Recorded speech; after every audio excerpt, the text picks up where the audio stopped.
Il Covid rallenta, ma all'orizzonte c'è già l'influenza stagionale e il Veneto è pronto dal 1° novembre per la doppia vaccinazione.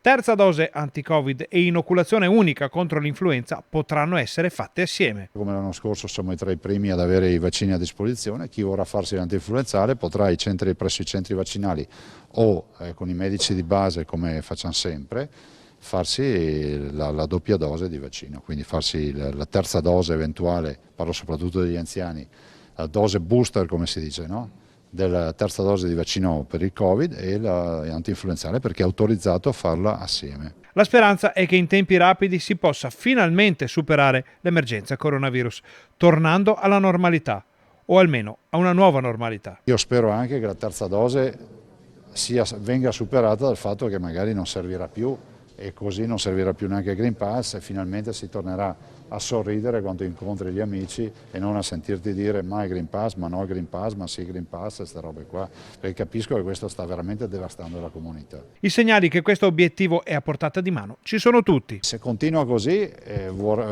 significherà che il vaccino funziona, sta funzionando e significherà che abbiamo iniziato questa fase di convivenza che ormai ci porterà ad avere un Covid endemico. Cosa vuol dire tradotto in parole povere? Diventerà la nostra influenza.